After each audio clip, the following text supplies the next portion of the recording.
Bienvenue dans Une œuvre, une histoire, une voix, le podcast qui te raconte une nouvelle chaque semaine dans le creux de l'oreille. Une nouvelle inspirée d'une de mes œuvres, dans laquelle je est toujours une femme.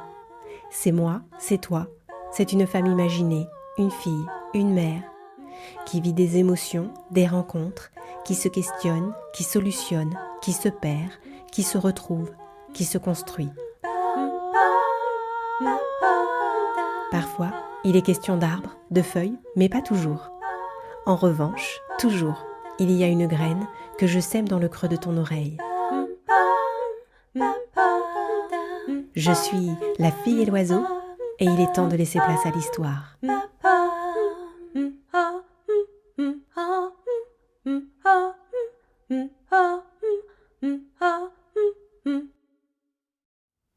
Boussole perdue. Maman, j'ai peur. Tu as peur de quoi, mon lapin ? Je ne sais pas comment le dire. Je ne sais même pas si je connais les mots. C'est dans mon ventre, un truc qui me serre. Je vois bien que vous, les adultes, vous êtes un peu perdus. Qu'est-ce qui te fait dire ça ? J'ai l'impression que vous dites tout et son contraire. Il faut mettre un pull, non en fait une jupe, ou peut-être que le pull c'est mieux, ça nous protège. Sauf qu'il y en a qui disent que c'est faux, que ça nous protège pas, et d'autres qui crient sur ceux qui n'en mettent pas. Mon ange, avec tes mots d'enfant grand mais encore un peu petit, tu as tout compris. On ne sait plus. On ne sait plus comment s'habiller, se protéger, s'envelopper, s'enlacer, s'aimer, être en confiance, avoir confiance. Je ne sais pas à quel moment tout a fichu le camp. Il y a eu toute une polémique autour de ces pulls, comme si c'était ça le plus important. Le plus important à gérer est maintenant. Alors on nous a dit « portez tous des pulls ». Et on l'a fait. Pour la majorité du moins. Mais quand il a commencé à faire 40 degrés dehors, nombreux sont ceux qui se sont demandé de l'utilité de la manœuvre. À quel prix humain, personnel, nous devions nous infliger, parce que c'est de ça dont il est question. S'infliger une telle souffrance, au prix de quoi ? De quelle humanité ? Les malaises ont commencé à pleuvoir. Nos corps ne comprenaient plus. Ils n'arrivaient plus à réguler notre température. C'est un peu comme si tout dans notre corps s'était mis à se dérégler. Notre boussole corporelle s'est affolée, emballée. Elle a commencé à tourner dans un sens, puis dans l'autre.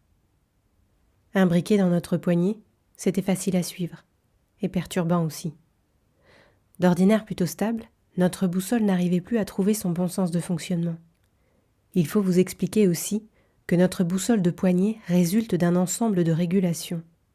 Elle prend en compte notre état émotionnel aussi, et alors là, le corporel plus l'émotionnel, l'aiguille ne savait plus où s'orienter. Et me voilà, là, avec mon petit. Ma boussole à moi se cherche, oscille d'un côté sur l'autre. Je le sens bien de toute façon que je me sens perdue. Et être perdue m'empêche de réfléchir, de poser mes réflexions de manière constructive et productive. Sa boussole à lui est stable, mais indique que ça ne va pas. En même temps, dans mes tripes de mère, je le savais déjà. Alors comment faire ? Comment l'accompagner ? Comment faire pour que sa boussole à lui retrouve un peu de stabilité, de sérénité ? Je sens bien là encore qu'il va me falloir trouver les mots. Mais même pour moi, je ne les trouve pas. Malgré tout ce que je fais au quotidien, ma boussole déraille elle aussi. Je l'ai secouée, j'ai tapé dessus, rien, pas de résultat. Je sais, c'est pas comme ça que ça va jouer cette histoire. Mais il va bien falloir trouver une solution. Mais pas là, pas maintenant. Maintenant, j'enlève ce pull qui m'oppresse. Je prends mon petit, lui enlève le sien. Je colle son corps contre le mien. Il se laisse faire. Lui aussi a besoin de se retrouver dans notre cocon. Et je lui dis, tu sais, on va faire quelque chose d'important, toi et moi. On va fermer nos yeux et on va prendre le temps d'écouter notre cœur. Là où on l'entend battre, là où on le sent le plus. Je commence. Moi, là, par exemple, je sens mon cœur battre dans ma tête. Moi, dans mon ventre, me dit-il. Ok, alors, prenons encore un peu de temps. Écoutons, écoutons. Je sens battre mon cœur sous mes paupières. Oui, moi aussi, et dans mes oreilles aussi. Bon, bien. Et le truc dans ton ventre, il en est où? Toujours un peu là, mais moins fort. Ok. Alors, partons encore à la recherche de notre cœur. On va le chercher maintenant quand on souffle l'air le plus lentement possible. Et on ne le cherche qu'à ce moment-là. Je le sens dans mon ventre. Ça me fait drôle. Moi, je le sens dans ma gorge. On est sur le bon chemin, je crois. Encore, encore. Maman? Oui? Je crois que j'entends le tien. Chouette.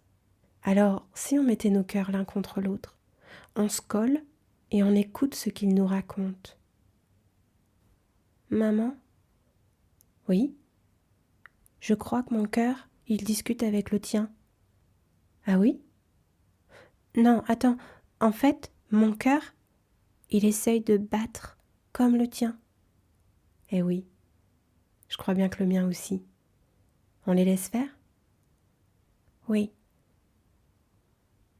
Je jette un coup d'œil à nos pulls jetés par terre.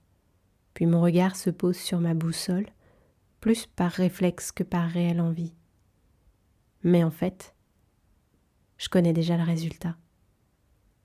Je le sens déjà en moi.